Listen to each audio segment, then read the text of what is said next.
Neverwinter announces Underdark as its 8th expansion module coming soon. Jagex announced closed beta for Chronicle RuneScape Legends. League of Legends is leading up to the 2015 Worlds, and WildStar may have had a rough free-to-play launch, but its new cinematic is pretty awesome. That's how we do it, yeah. What's happening, guys? James Blonde here with MMOHuts.com with a quick weekly recap for MMO news and announcements for the week ending October 5th, 2015. Starting out the news this week is sort of a mini flood of MOBA news. Sorry about that, I'll try to keep it short and sweet. As many of you guys already know, League of Legends has started its 2015 World Championship. This past week begins the group stage in Paris. Streams were up all over Twitch broadcasting the matches this past weekend, the next of which is going to start up again this Thursday the 8th with Counterlogic versus the KOO Tigers. There will be plenty of group matches to watch this month, leading up to the finals on October 31st. And on that note, the first official Dota 2 Valve Major will be presented to the Dota community by ESL in what is Frankfurt, Germany's iconic Fest Hall from November 16th through the 21st. 16 of the best Dota 2 teams will battle it out for $3 million in prize money, with the group stage of the competition to be played out offline in Frankfurt in the week leading up to the Frankfurt Major. We've got plenty more information regarding important dates and more at the site post at MMOHuts.com. Check it out. Likewise, Smite is ramping up to its next World Championship, taking place once again in Atlanta, Georgia from January 7th through the 10th.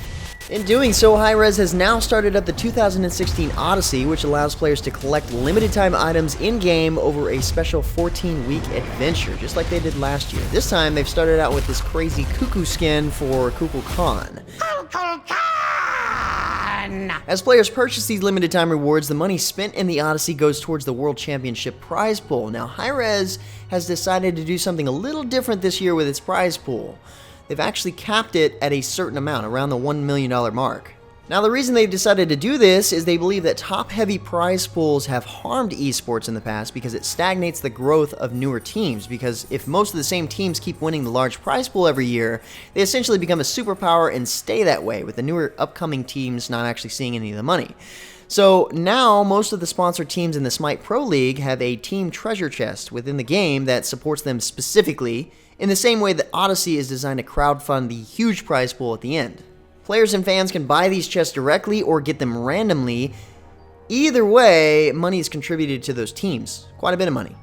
Cool concept if you ask me. There's plenty more to read up on regarding their idea if you're wanting to know more. Next up, Heroes of the Storm drops a preview trailer for their latest hero, Lieutenant Morales. Coming from the StarCraft universe, Lieutenant Morales is a combat medic space marine, offering maximum support to her allies in the field. She has abilities that heal allies, reduce incoming damage to allies, and of course her passive allows her to regenerate 3% of her max health every second after not taking damage for 4 seconds. Kinda nice. Even her heroic ability is a utility. Choose between the Stem Drone, which grants an allied hero 75% attack speed and 25% movement speed for 10 seconds, or Medevac Dropship, which can be used to pick up allies and get them away from danger. Man, talk about support. Alright, now that the MOBA news is done and over with, RuneScape put out a new teaser trailer recently, yesterday actually, showcasing the new game client which debuted at RuneFest this past year. The new client is supposed to offer players with a more reliable experience with shorter loading times and obviously much nicer graphics than ever before.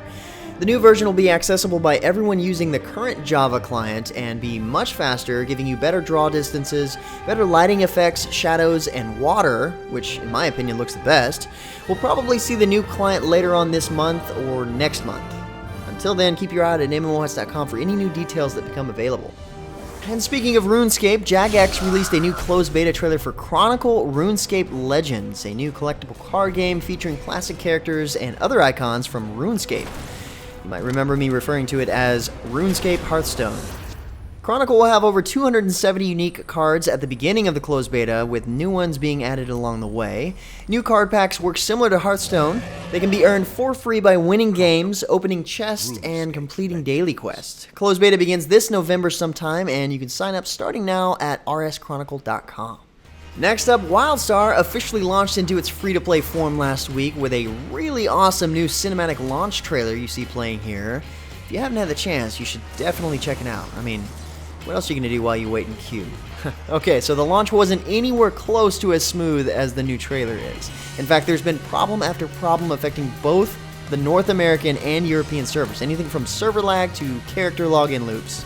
The servers have been up and down from maintenance since the launch actually happened. But with that said, there are still tons of players waiting to get into play, and I've got to hand it to some of the operations team on WildStar. They're really working their asses off trying to fix these problems as soon as they come up. It's been a round-the-clock job for them, but they're actually getting stuff fixed in real time. The bad part is they weren't prepared, so hopefully it won't hurt them in the long run. Luckily, it doesn't seem like it has yet, so what's a little more waiting gonna hurt? Also last week, Perfect World Entertainment announced the 8th expansion in the works for Neverwinter, coming to PC this fall. The newest expansion, called Underdark, will see players stand ground with Dritz as he battles the dreaded Demogorgon in a 10-player raid. Appropriate for this month, the new trailer you see playing here is dark and twisted. It's actually a really good trailer. It's derived from the Dungeons & Dragons Rage of Demons storyline.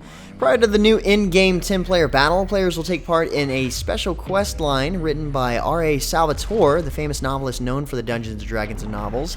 I'd say you'd probably expect to see this expansion quicker than normal, perhaps even by the end of this month. So. Meanwhile, in TERA,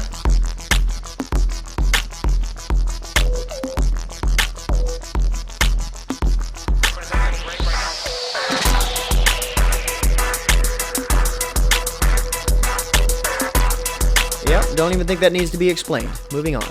In other recent news, Armored Warfare is prepared for its open beta starting this week, October 8th. Last week, Obsidian Entertainment released a new feature trailer you see playing here, going over what to expect in the open beta test, including various tank types of game modes, whether it be PvP or co-op PvE missions, tank customization and upgrades, base upgrade mechanics, and of course, tons of action. Believe me when I say that this game is quite different than other tank games. Worth giving a shot if you haven't had a chance. Speaking of new game modes in war games, Warface has a brand new game mode showcased in the trailer you see playing here. The new game mode is a versus mode called Bag and Tag, taking place in a motel complex, railway lines, and a military base, all set in the Mojave Desert. In this, your goal is to take down all other players and collect dog tags from your fallen enemies, so it's pretty much a kill-confirm game mode, except in this, all the action takes place at night, meaning limited vision. That's the twist. It's perfect for ambush and stalking tactics. Not to mention, a helicopter will recon the area and mark your position with searchlights if you happen to be spotted out in the open, so use the night wisely. It's both your friend and foe in this case. Even more news from Jagex this past week as their block-building FPS game Block and Load transitions over from buy-to-play to free-to-play. The changeover takes the existing core game mechanics and modes and enhances them with substantial improvements to the shooter's combat and matchmaking, as well as launching a crap ton of additional content such as new heroes, some of which you'll unlock in the new cash shop, daily challenges, perks, and player progression. The new daily challenge system gives players objectives that have to be fulfilled within a single match or 24 hours. The introduction of the perks system allows players to customize their heroes so they can play how they want to. Like I mentioned, seeing that the game is now free to play, there's a new cash shop in place that lets you unlock different heroes, along with several heroes being on a weekly free rotation. A lot has changed. Learn more about these changes at the site posted at MMOHuts.com and look forward to our first look coming really soon. And finally, for a last bit of news, Digital Extremes recently launched the Jordist Precept update in Warframe, introducing new weapons and customizations, the new Jordist Precept quests that have you overcome a ship-wide infestation of new enemies, a crazy expansion to Arcwing gameplay, including missions, mobile defense objectives, and an epic boss fight with the J3 Golem. Plus, a brand new Warframe, Atlas, who at first glance looks like he's missing his head entirely, at least from behind. But I might be the only one that noticed that. Either way, Atlas is a badass brawler Warframe who can alter the environment with force, primarily based on Earth. His first ability, called Landslide, bashes enemies with an explosive sliding punch that can be comboed. His second ability summons a rock wall that can be used as a barrier that blocks enemies and then can be turned into a deadly boulder that rolls towards enemies and explodes. What else can it do? It's also nice that he's able to turn enemies into stone with Petrify, making for a great landslide finisher. And if that's not enough, his Rumbler's ability summons rock golems that can take care of enemies for you, or alongside you, more than likely. Very cool new update. Check out the entire highlights video along with the patch notes at the site post at MMOHuts.com. Anyway guys, that's about it for all the major MMO news and announcements for this week. Like always, if you're looking for more information about the news featured in the recap, check the links in the description below or head over to MMOHuts.com for plenty more MMO news. Don't forget to check out our giveaway section for upcoming giveaways. Follow us on Facebook and Twitter for daily announcements. And until next time guys, that's going to be it for me. I'm James Blonde. See you out there, gamers.